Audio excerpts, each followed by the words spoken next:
Hello mga inday, magandang buhay.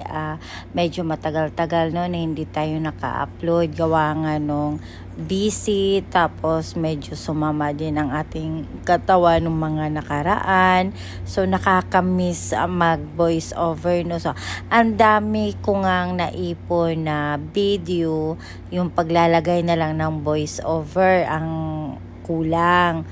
So, ngayon nga mga inday, itong ako'y masama ang pakiramdam, si Dudong natin, no, siya yung nagtutupi ng ng ating mga nalabhan nung nakaraan at medyo nabigla ng konti kaya sumama ang pakiramdam natin. So, tumulong si Dudong sa atin sa pagtutupi at medyo okay naman na yung ating Dudong kaya tinutulungan. Tsaka natulong talaga yan si Dudong mga inday sa paglalaba, sa pagtutupi. Ayan, natulong yan siya. Basta wala lang ginagawa. Kahit noon pa naman, gano'n naman talaga yan. Natulong talaga yan. Ayan nga, no? So, natatawa ako dyan kasi hindi niya alam na kinukuha na natin ang video yan. So, kala niya, nag-YouTube lang ako kasi hawak ko rin yung isa kong cellphone. So, akala niya, nagkakalikot lang ako ng cellphone. So, hindi niya alam na kinukuha na pala natin siya ng video. Ako lang natutuwa ba kasi ako'y nakahiga dyan mga inday, no? Hindi lang naman niya tayo sinabihan na kahit baliktarin man lang yung mga damit at siya na yung magtutupi. Hindi, talagang ginawa niya yan lahat dyan. So, nakakatuwa kasi tumulong siya, hindi na ba nakatambak yung mga yung mga tupiin.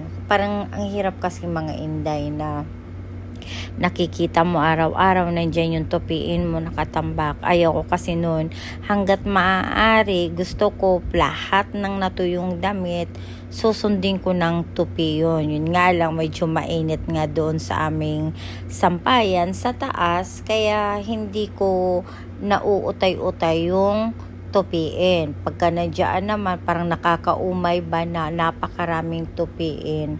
So, minsan, inuuti-uti ko ang pagtupi.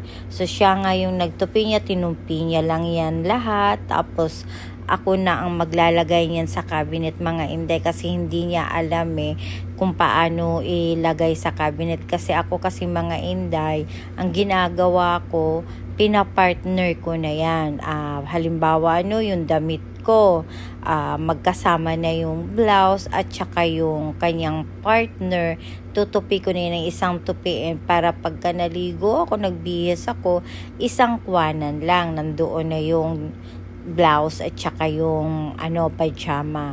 Ganyan po ako maglalagay sa namin, sa cabinet namin. Kaya ang hirap kasi na bukod yung short, bukod yung parang ang hirap pagka naliligo ka, pagka nagbibihis ka, hahanapin mo pa kung anong ipapartner mo doon sa isusuot mo.